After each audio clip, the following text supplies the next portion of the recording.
Hi, my name's Sarah Hobson and I'm the Global Sales Manager for ITW Densit. We are a company based in Aalborg in Denmark. We have an American parent company. There are approximately 40 people working for us in the Aalborg office, and we have a very niche, unique offering into the offshore wind industry. We produce this material. This material is an ultra-high performance concrete in the form of a grout, and we produce this in our own production facility within our offices in Aalborg in Denmark. We work closely with Aalborg Portland Cement, who produce our raw materials, and we make, as I say, this unique UHPC material. Now, what we use it for in the offshore wind market is to grout the foundations, to essentially, in the simplest terms, glue them together. So if you can see over here on this diagram, this is a four-legged jacket. You will see that the jacket sits in pin piles, which is situated in the seabed. So the jacket situates in the piles and we grout the annulus in between them, thus stabilising and gluing together the entire foundation. We do a similar thing for an MPTP. If you have a monopile which is situated in the seabed, you then put a transition piece over the top of it. There is an overlap. The monopile is conical. So within that overlap or annulus, you put in this grout, the Ducura S5R material, and this again adds strength, stabilises, and also reduces any form of corrosion to the metallic structure. So in addition to providing the materials and creating them ourselves, we also have our own installation team, and we have our own concrete mixing spread. So I can just show you on here. This is our most recent grouting spread. This is quite ahead of the curve. It's a new grouting spread, and this allows us to, with our specially trained men, to go out on the vessel which is installing the foundations, and we can take our mixing spread, our materials out there, and we install the actual grout into the foundations, such as in this diagram. This particular grouting spread is one of the most effective in the offshore wind market. We can grout in excess of 96 tons per hour, which is high output.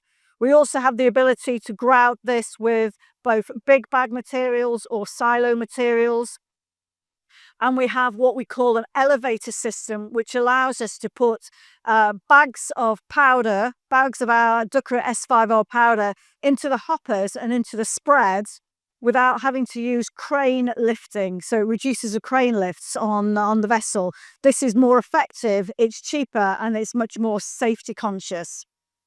If we look on the side of that, that gives you a side view. So you can see there's quite compact machinery. It's effectively 2 container units in length, but 3 high. So it stacks comfortably on the vessel. So it allows to save space. So we're one of the few contractors out in the industry which actually produces our own material and also installs the material on behalf of our clients. So we are a whole life, holistic proposition for our clients. We have installed in excess of 3,000 foundations within Europe. We also work in the Far East. We've installed grout in Taiwan. We did the first Japanese wind farm, Akita Noshiro. We're looking at Korea, Japan, and further work in Taiwan at the moment. And in this year, 2025, we're producing the next generation of this material, which will be known as the Ducura S5R Plus, which will have a lower carbon footprint, which makes it a more green material. And we're also bringing online in early 2026 a C90 material and also rock socket grouting material. So we are expanding our portfolio of grouts to put us in a better position for the market as it develops over the next few years.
Hi, so we are a Dutch offshore contractor. The company is called Allseas, and this is the vessel we have here and the model.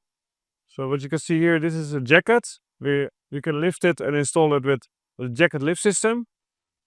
And also in the vessel we have a pipe lay capability, so we can lay pipe as well. And at the front of the vessel, we have actually a topsides lift system where we can remove topsides, but also install topsides. So the vessel shape is such that we can actually take a barge or a vessel in the bow, and then we can actually load or unload topsides from the barge or from the vessel. It is one of the biggest vessels in the world. The idea for the vessel was brought up by an owner of a company. Something like 35 years ago, he had an idea, and then the vessel was actually finally finalized in 2024. And we have it now in service since, say, like 8 years or so. And yeah, we work at office in the Netherlands. Our office is in Delft. We have something like 1,100 people working there. So we do a lot of different projects. I can also show you maybe the vessels we have. Compliment.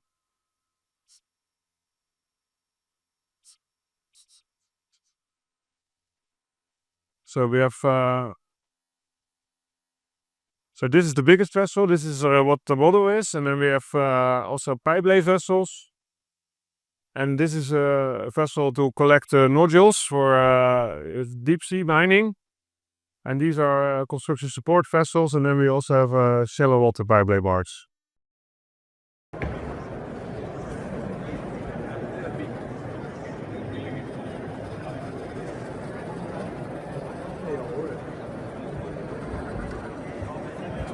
We have several products for the wind farm industry, mainly related around radars. Radars for wind turbine radar interference mitigation, where we are able to supplement airport radars and defense radars to mitigate for the interference that wind turbines are creating on their air surveillance radars.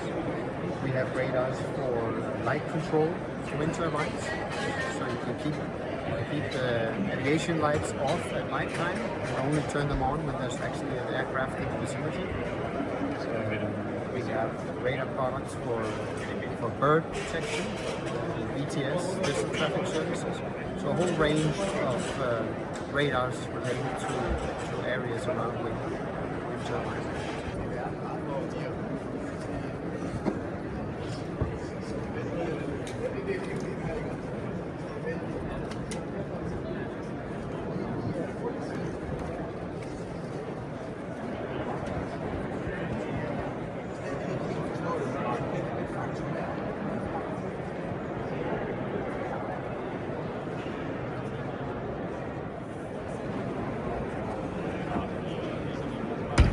We are RADAC, so we measure waves in the offshore industry. So our main use cases are wind offshore, oil and gas, and vessels, dredging, and jackups. So what we do is we put up the system on the wind platforms and wind turbine platforms, and they measure the wave height. So a single system can measure wave height and tidal parameters, and along with the other two systems, the entire setup can measure wave direction, 2D energy spectrum, where the energy is coming from, and all the other aspects of wave directions. So in simple words, we measure waves in the offshore industry. So we also have a motion sensor in one of our systems, which compensates for the vessel movements or the jackup movements. And then from there, we get to have motion compensated wave data. So that's about the other use case we have. In oil and gas industry, we have explosion proof radars. So even we are allowed in zone 2s and where explosion, it's a very sensitive topic. So we have explosion proof radars, which is not this one. We have a different units for those.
Time to drink.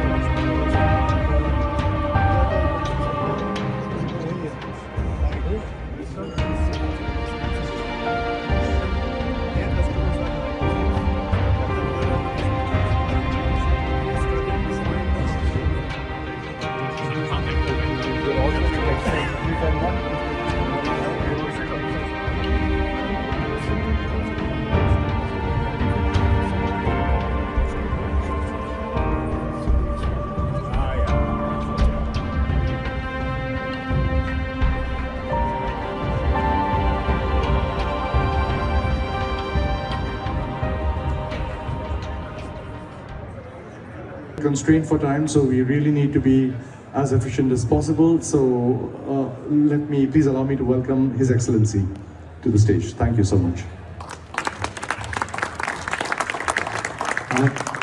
Thank you, Amit. I hope you'll be the keeper of time also, and if we are going overboard, just stop us. Friends, thank you very much for this great opportunity. We have got here to present ourselves, present the India story in front of the wind energy participants, Wind Energy Europe, and I'm thankful to the Wind Energy Europe and Wind Energy Global World Energy Council for this, organizing this India session. There is a strong Indian industry participation here, and I'm happy to see many faces from India who are participating today. And there could have been more, but for some visa issues which always crop up. So I would also like to thank CII, the Confederation of Indian Industry, for working behind the scene. But from Embassy of India, we are very happy that today we are getting the help of all stakeholders, the Danish Energy Agency, the Trade Council, and many others, who have all come together and put together the efforts to bring the India story to you. So friends, let me say that today, as a country, we are very much focused on wind energy, on the renewables, and especially when we are talking of India-Denmark friendship and India-Denmark relations, we always talk of our green strategic partnership. So in 2020, India-Denmark relations have always been very strong. Last year we were celebrating the 75 years of establishment of our diplomatic relations. But in 2020, the Indian Prime Minister, Mr. Narendra Modi, and the Danish Prime Minister, Mette Frederiksen, they thought of putting together the green strategic partnership between India and Denmark. And what is this green strategic partnership? This is that Denmark has very good companies and technologies which can help India in its green transition. India, which is a very large economy and the world's largest population, is growing very fast. You know that this is a population of 1.5 billion people. We have the world's 5th largest economy. We would soon be a $5 trillion economy, and we would soon be world's 3rd largest economy. And India, which is the largest among the large economies, this is the fastest growing economy, also faces significant problems of climate change, pollution, the problems of water rejuvenation, smart cities, the stressed out, water, land, geographic areas. In this, we all need a lot of assistance and help from Denmark and from the Nordic countries especially to help us in our green transition. And so, India has been very seriously working in the field of climate change, doing everything which is possible by technology and financing to take forward our story of development, which should be green development. And as you know that among the G20 countries, India is the only country which achieved its targets given under the nationally determined contributions under the Paris Climate Agreement ahead of time. So India is very seriously working for its economy to be the leader in green transition. And then among the major countries when we went to COP26 in Glasgow, we set 5 different targets for us. Essentially, that by 2030, we would add 500 gigawatt of non-fossil fuel energy to the Indian energy mix, out of which half of all India's nationally installed capacity would come from renewable energy. So you can understand that how seriously we are looking at renewable energy. And in terms of, when we talk of renewables, wind is a very big story in India. And India is considered to be the 4th largest ecosystem in wind energy, with 49 gigawatts of installed capacity in onshore and offshore. It's an expanding story, probably leading us to a 70 gigawatt portfolio.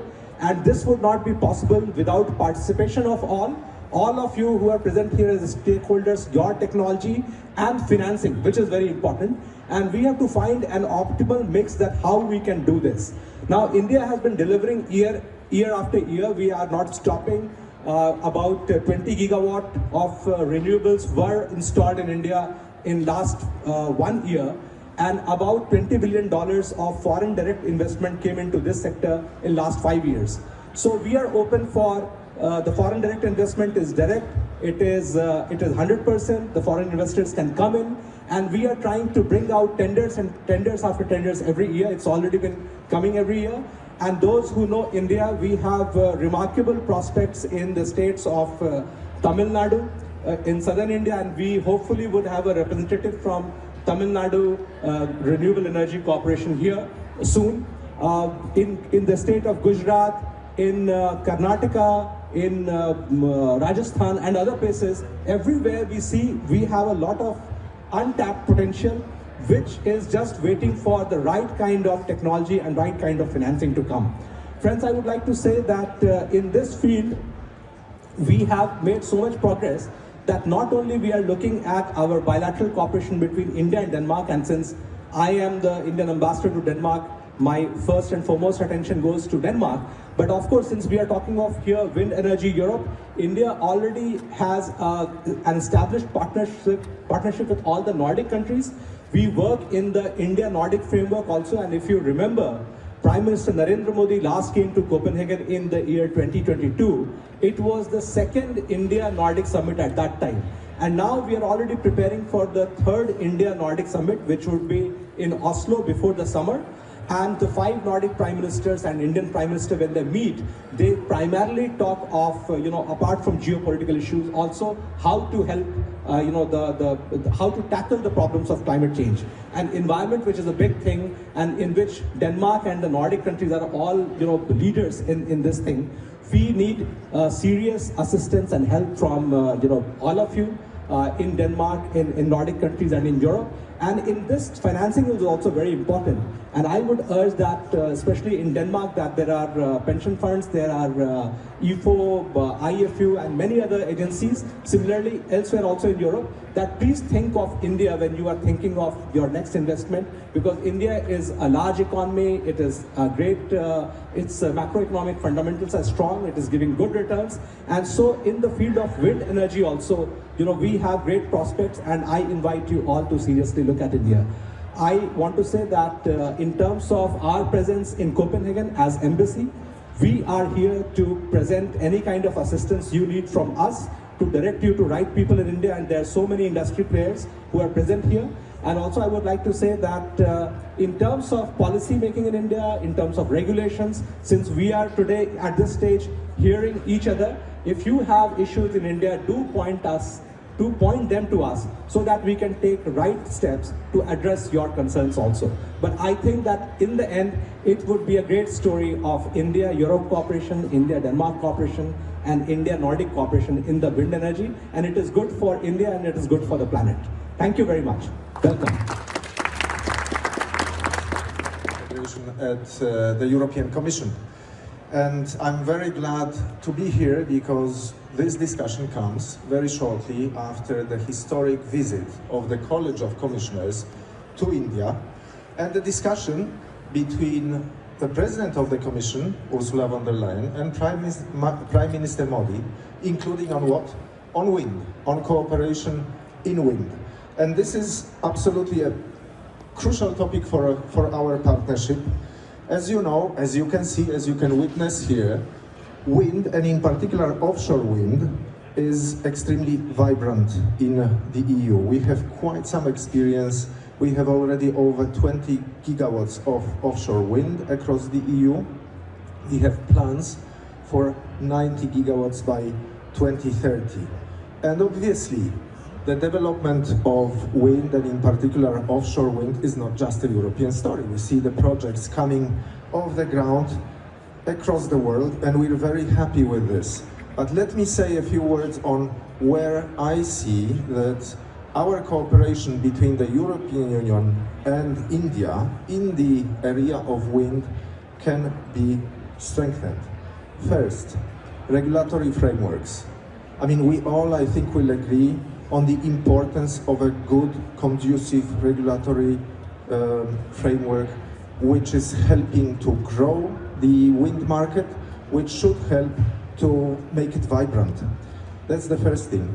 Second thing, the scale-up of manufacturing capacities. You need a lot of various companies to cooperate together in order to support the development of offshore wind, of wind in general.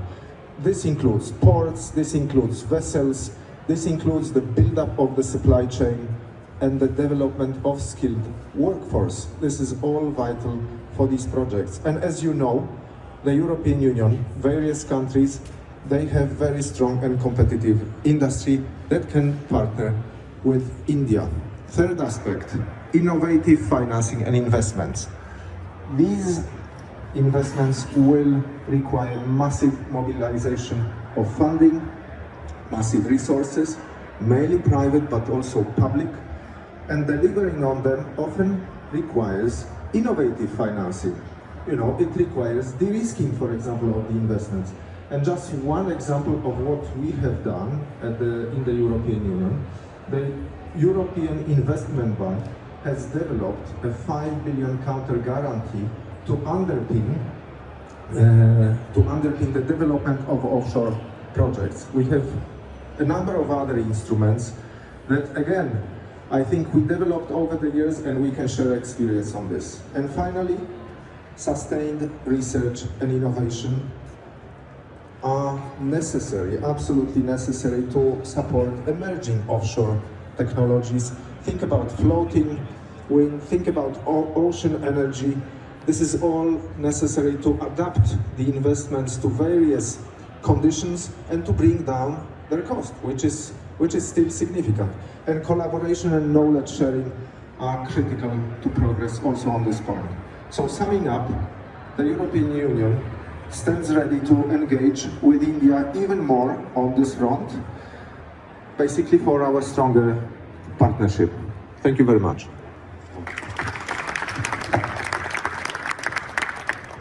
Up very well. We need the finances, we need the supply chain, and we need the skills, and we need the technology and R&D, so that we can kickstart the development of offshore wind in India.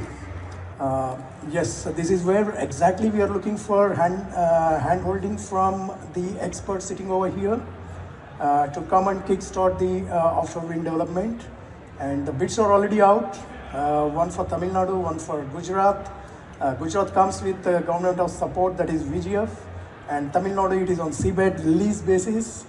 Both tenders are out, and we have been in discussions with various developers, various consultants on how to fine-tune going forward, how to fine-tune some of the RFS document conditions so that the interest will get created for the real serious developers for Indian story. Because the India, the trajectory is very huge. Just shared that 20 gigawatts is what has been developed in offshore in India, in Europe. But India, the potential is 75 gigawatt. We're just waiting for the starting point, and this is going to continue for the next decade or couple of decades, so that the entire potential is realized. Thank you very much, Sivkumar. Now, Lucas mentioned, he focused his remarks on offshore wind, but broadly, if you see the onshore wind sector as well. I mean, last year there was about 20 gigawatts of solar installed, but only about 4 gigawatts of onshore wind. So the question is there any acceleration that we can also potentially envisage in wind itself? and the question is directed to everyone. So from a developer's perspective, Yeah. if the question would be, I mean, what kind of policy and institutional arrangements can help further accelerate the deployment of wind or even renewables as a whole in India? So maybe I can start with that. Coming from Copenhagen Infrastructure Partners, we do, as His Excellency also mentioned, see the great potential that India has in the renewable energy sector. As we call it, these are high growth, middle income markets that are well poised to deliver risk adjusted returns over the next 10 years, and we are actively investing in that geography.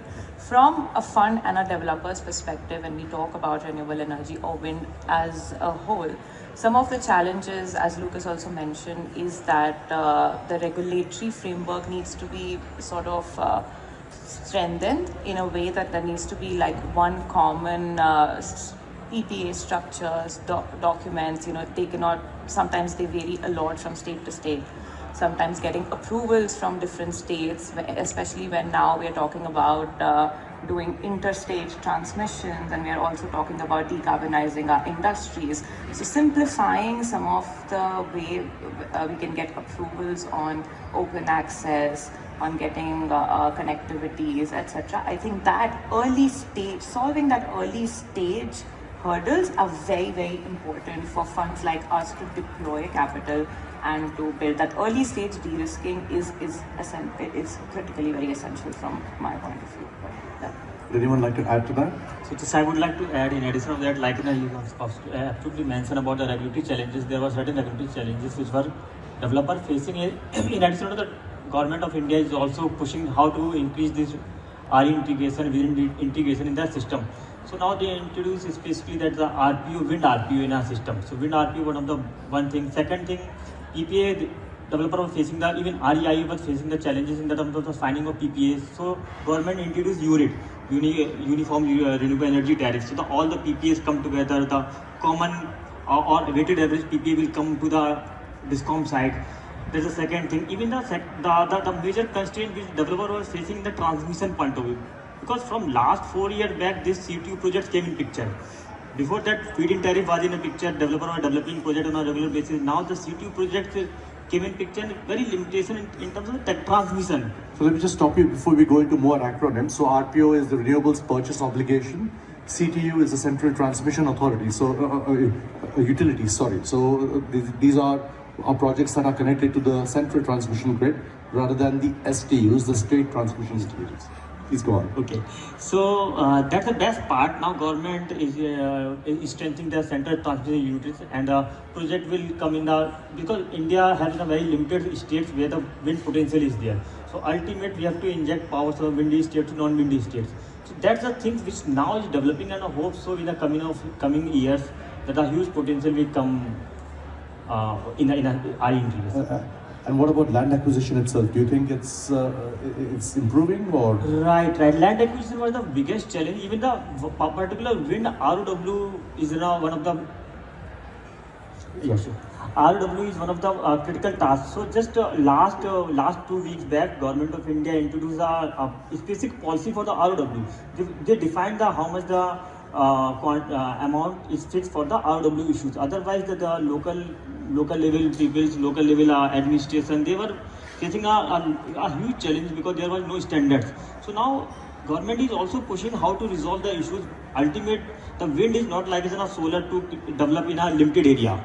It's a micro site. It's a 100 or 200, 300 megawatt project is scattered in a 10 or 15 kilometers area. So all these issues, yes, it was challenges. Now just because of the government intervening, developers are facing thinking that there are hope to develop project on a easiest way. Great, thanks very much.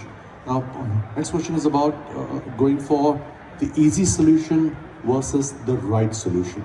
So when you have, there's this prevailing narrative that solar and batteries are quite easy to install. So if you combine solar and batteries, you automatically get dispatchable power, and it's easy and it's cheap to install. But then, is that the best possible solution? So then the question is how would that compare to wind? So does wind still have a place when it's competing against solar and batteries? Or is there, should wind be combined with solar and batteries to give a better proposition? What do you think? So I can try answering that. If you look at what happened in India last year, so we had a total capacity of close to 54 gigawatt that got tendered out, and majority of that capacity, a little above 50%, was through innovative mechanisms like round the clock, like firm and dispatchable renewable energy, peak power supply. And within all of this, it's tough analyzing all of that only with solar plus storage.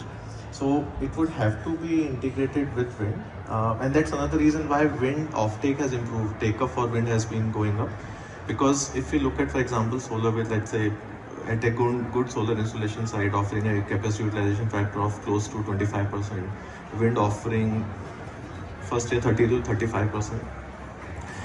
And the best part is when we analyze various sites for solar and wind, so the generation profile is really complementary. So which is why the proposition for having a solar wind hybrid and then having a battery energy storage project co-located with either the solar part or the wind energy part, it offers the lowest levelized cost of energy. You can do it with solar, but most of the configurations on storage that we are seeing are typically 2-hour charge discharge cycles. So unless long duration storage becomes cheaper, at this point of time for firm and dispatchable sort of configuration, solar wind hybrid plus storage is the most cost effective option. So wind has a place over there, and in terms of complementarity, are you speaking of intraday complementarity or seasonal complementarity? So mix of both. What happens is, if you look at a, for example, round the clock sort of requirement, during night hours or evening, wind is the only thing that's going to be offering you electricity, and that leads to lesser oversizing on part of solar. So you can have a very optimal oversizing on solar, because solar gives you the lowest cost of generation. So the intent is to first maximize as much as solar generation as you can have, then have wind energy that fills in all of those pockets on the daily basis thing as well as on a monthly variation, and then have storage that's very complementary, trying to give you a very firm profile. You would still end up having an excess, so you would still have some exposure to open markets or an exchange. But as I mentioned, in terms of lowest landed cost, that's the most optimal solution as of now. Yeah, because solar operates only in contiguous hours, so it only gives you the opportunity for one charging cycle. But if you combine that with wind, and because wind waxes and wanes through the day, it gives you the opportunity for multiple charging cycles, and therefore a single battery system can also be far more effective in its utilization, as opposed to when a battery is combined only with solar PV. Precisely. Great. So I think from the perspective of unit cost to consumers, this would be, and then I guess it would be a case of optimizing the mix between solar and wind, depending on the specific supply profiles in different parts of the country, and depending on the demand profiles as well. Exactly. So, great. And a dispatchable source of power, then automatically it becomes a contributor to the resilience of the grid itself. So we have to change that whole thinking about how solar and wind are combined with batteries, so that we can maximize the use of existing transmission capacity as well. Great, thanks. I'll come back to asking a question from the developer's perspective. So what would you see are the key considerations for developers when investing in offshore wind projects? I know that the part of the question has been answered by Lucas, or has been addressed by Lucas. We have discussed it a little bit, but there are several nuances to offshore wind, and especially in the Indian context, starting from the seabed itself. The seabed mapping, I don't know if the seabed mapping in India has been done at the level at which we have seen, say, here in the North Sea. So, would anyone like to take this question, saying what are the specific nuances in India that India would need to address in order to make life simple as possible for developers for offshore? In fact, NIWE, the Wind Energy Institute, National Institute of Wind Energy, India, they have done this mapping for the Gujarat site, and the data is available in the public domain. And of course, if you ask me a question that would it be complete? No. Probably we need to do more studies for going for the micro sighting. That is there, and some LiDAR data is also there, for wind speed data also is there, and some of the incentives what Government of India is contemplating is already there is for the VGF, for the Gujarat, and the VGF is also being made available for the Tamil Nadu, 500 megawatts for each of these sites. In addition, there will be complete waiver of transmission charges for the offshore wind, and government is also contemplating to probably introduce the offshore wind energy purchase obligation. So to make it attractive, this is under discussion stage. Probably that is going to be another dimension that will probably make it attractive. So these are some of the areas. Then nevertheless the challenge remains to attract the supply chain to India, to skill the people, and to start the process. Lovely, thank you. I'll open it up to the audience as well. Maybe we can take one or at most two questions. If there's any burning desires to be heard, we've got extra mics as well. So mics to... C&I sort of offtakes is going to be a key priority that most of the funds will look to invest in projects in India. If we can just come together and solve some of the issues on the delays that we're seeing in signing of the contracts, in building out the transmission and the evacuation infrastructure that we need to sort of reach our 500 gigawatt of ambitious target. I think that is a big piece of the puzzle that needs to be solved very soon. And while in theory wind is easier to build, but our experience, and I would probably agree with my colleague here, our experience is that it's very, very difficult to microsite the perfect sites in a vast land area with AI restrictions, with other sites nearby, calculating for all the wake effects and all, just to get that right wind site. It in India is getting difficult. The sites are few, and that will be a challenge, and that's why we might see more solar getting added annually than wind. But yeah. Me? Oh. Here my mission is to attract investment in offshore wind in India. So repeatedly I again come to the same point. Please come to India, invest in offshore wind. Let us start the process and roll out the realize the complete potential of 75 gigawatts. Thank you. Because otherwise we are good with onshore wind by on our own, and solar, yes, it is proven. So we need your intervention in offshore wind. Thank you. Dharmendra, quick and So my concluding remarks, like government in terms of the RE support, the integration of wind in RE, and to achieve the 500 gigawatt, the things are changing in a very drastic manner. Government is, and the regulatory commissions, everyone is in the same directions. So we are very hopeful that the target of the 500 gigawatt is achievable, and even more than that, India is in a position to achieve it. And that's all. Thank you. Sure. So we often feel and say that India is an under construction country. And that's true for our energy needs also. If we look at where we are close to 450, and in the next 6 years we are going to be reaching close to 800. So almost half, we are just half of them we are going to be in the next 6 years. So half of that infra is still to be built. And we see these developments in person. So April 23, which is 2 years before this, we started working in Khavda. Now it already has 5,000 megawatt of installed capacity, and it's going to be having 30,000 megawatt of installed capacity in another 5 years. So this is how rapid the pace of growth has been, and this is the scale of opportunity that's there. And this has been suitably backed by the Government of India through incentives like production-linked incentives, through capital subsidies, through exemptions in form of tax exemptions, and in form of concessional customs duty or import duty at places, and then lastly through obligations like purchase obligations. So the intent is that there has to be all of this infrastructure coming in, and why that has to happen is because we often look at it from the lens of our energy need, that we have to meet this energy requirement. India is looking at it differently, not just looking at it as a means to serve our energy needs, but also as an engine for the economy. So if this manufacturing capacity comes up, you have more jobs that get created, you have industry that gets mobilized, and that helps a lot of other sectors also in being competitive. You generate green hydrogen, that helps agriculture, that helps a lot of other sectors.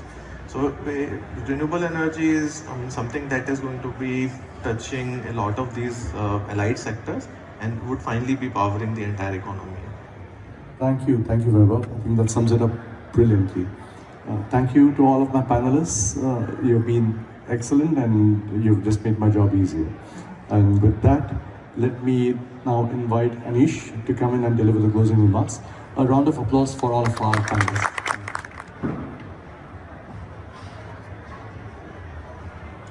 I represent the state of Tamil Nadu, which is the second largest economy in the country. So we are also the pioneer when it comes to renewable energy integration. We have a long journey, and the journey we started with Denmark. So we are proud about this partnership that Tamil Nadu has had over the last 4-5 decades. In fact, it is the partnership that has helped us make Tamil Nadu pioneers in the whole country.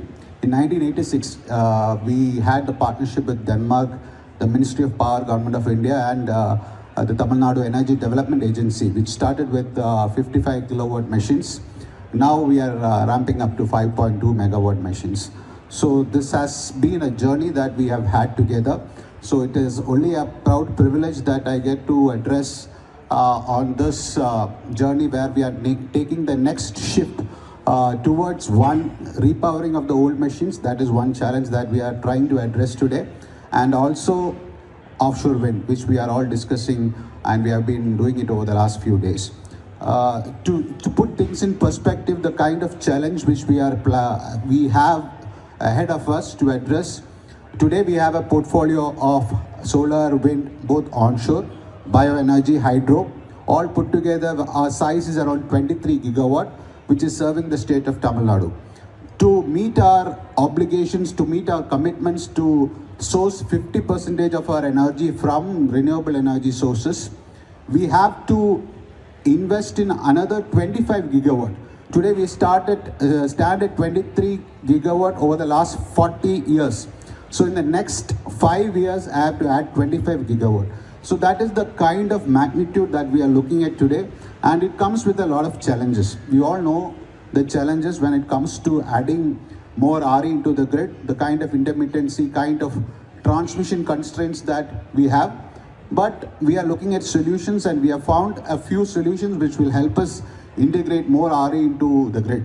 So when it comes to solar, it was discussed how solar versus wind, etc. But solar as a source of energy has found a good cousin in battery energy storage systems, which is helping to make it more firm and dispatchable, which is the way ahead. But when it comes to wind, there are certain challenges I think the industry also needs to be cognizant of and should be willing to address. The wind main challenge when it comes to onshore wind, it is especially in Tamil Nadu, wherein we say that we have a 35% CUF. Even then, the significant challenge we are left with is that it is seasonal. The wind is available only from May to September, and beyond September, it drops down to almost 10 to 15% of the original installed capacity. So this is a major challenge we are left with, because there are no contracts. Of course, we try swapping energy with some other complementary states, but that is also to a limited extent only we are able to do that. So what we are left with is excess energy during this wind season, which leads to a lot of curtailment happening. So solar, the issue is a little different because it is more diurnal, and that has been solved with the help of, to a certain extent, of course challenges still remain, with the help of battery energy storage systems, and we have some hope in the horizon that this will be addressed to a larger extent in the future. But when it comes to wind, we have to be cognizant of this externality that wind brings, and try to bring in solutions through seasonal storage systems. We are talking about a lot of things like hydrogen, whether it can be a source of storage, compressed air, so many molten salt, all these are being talked about, but the wind industry also will have to lead this to ensure that wind becomes a major source or the go-to source for our requirements as somebody who is distributing the power to consumers.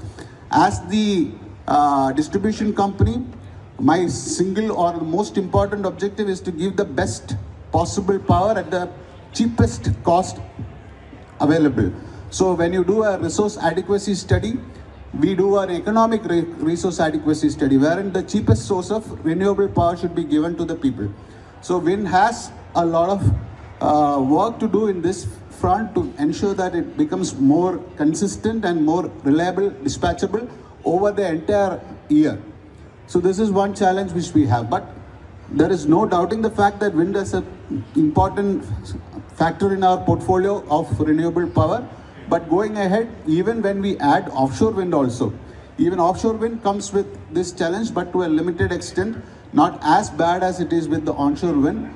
But still this challenge which we see in onshore wind, we will have in offshore wind also. And this seasonal variability is something that the industry, everybody has to come together to address. If we can address that, there is nothing like that. That will give us a lot of hope for achieving our ambitions beyond 50% to 100%. So I will also briefly touch upon what we think about offshore wind. Because as a state, we see offshore wind as a very, very critical part of our portfolio going ahead into the future. Today, we are not having any offshore wind, but maybe 5-6 years down the line, we will start seeing it. And going ahead from then onwards, it could become one of the most important sources of energy for a state like Tamil Nadu, which has very, very good source in its own neighborhood. But for offshore wind also to become a successful source of energy for us, there are two things I believe, or the state believes, that needs to be addressed. First thing, it has to become cost competitive.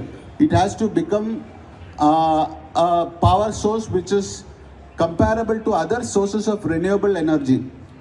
So today, even with the kind of policy support that is being extended by the state and central governments, it has not reached that price point. So what has to be done towards making it more cost competitive? It was discussed how to localize supply chains, how to ensure that skill development happens and people are employed gainfully in offshore wind so that the economy also benefits. At the same time, the cost of offshore wind also comes down. This is one area where we will have to consciously work on and understand that unless and until the price comes down, unless and until convergence happens on this price point, taking it to scale becomes difficult. Sometimes it becomes a chicken and egg scenario. But that is why the policy is now supporting with VGF, with the kind of tariff support that is there, etc. But we definitely have to find ways to reduce the cost of offshore wind going ahead. That is one area where we have our focus on. Another is, of course, taking the community on board, especially with the kind of environment that we have in that neighborhood, which is a biosphere reserve. So we are very cognizant of the environmental and social consequences. The community, the fishermen community, that has to be taken on board. This is another area where we will definitely love to learn from the experience that has been there in countries around the North Sea, especially Denmark. We had gainful conversations with the fishermen community here as well. And we are willing to take this conversation ahead and ensure that learning from whatever has happened in these geographies, we will be able to better initiate dialogue with our own community people and ensure that this coexistence, as it is being talked about, is done in a more participatory manner so that everybody can coexist and gain and be better off because of offshore wind coming in. So these are certain things which I thought should be deliberated and talked about more, and I'm sure that this participation and this such engagements which we are having with the Denmark Energy Agency, which is what has helped us gainfully become the leader when it comes to onshore wind. We will take this partnership forward and ensure that we also become the leaders when it comes to offshore wind as well. So thank you for this opportunity. Thanks again. Thank you. 10 minutes up or beyond the time that we were supposed to be here. So thank you for staying on so patiently. Thank you to all of my panelists. Thank you to Your Excellency for being here and for gracing this occasion with your presence. And lastly, a big thanks to the Global Wind Energy Council as well, the GREC. Is there anyone from GREC over here still? Oh, okay. Well, so thanks to everyone, and I look forward to seeing you all soon in various guises and at various events. Maybe the same event next year. Thank you.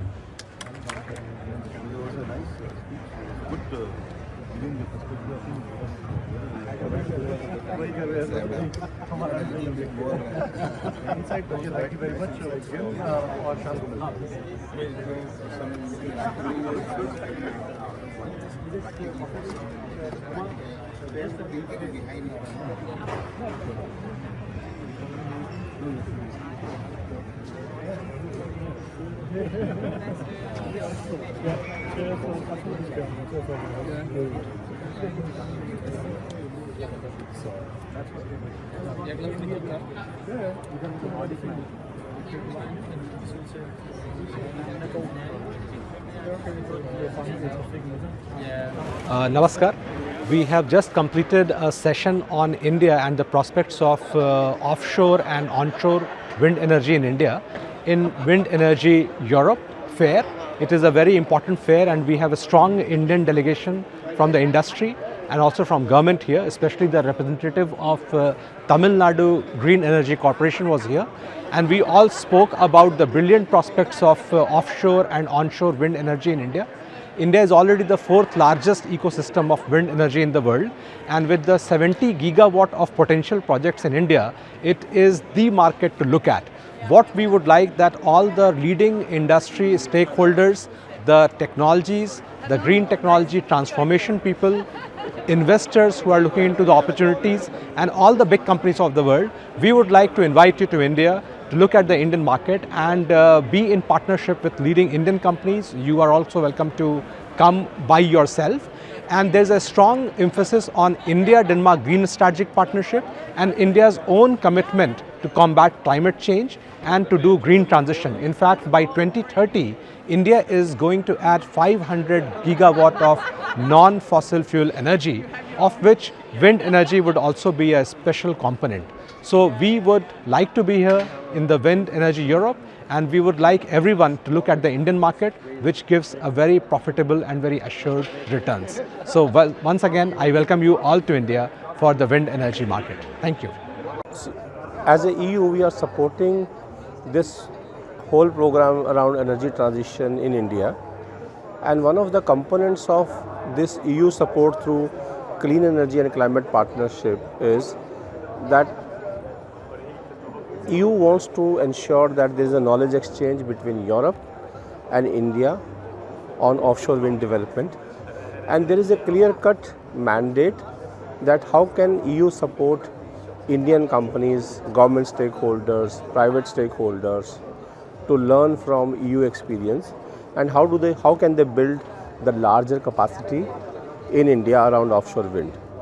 As India has plans around offshore wind development, and there are 2 open tenders from Government of India, this is a huge opportunity, and it is an excellent initiative by WindEurope and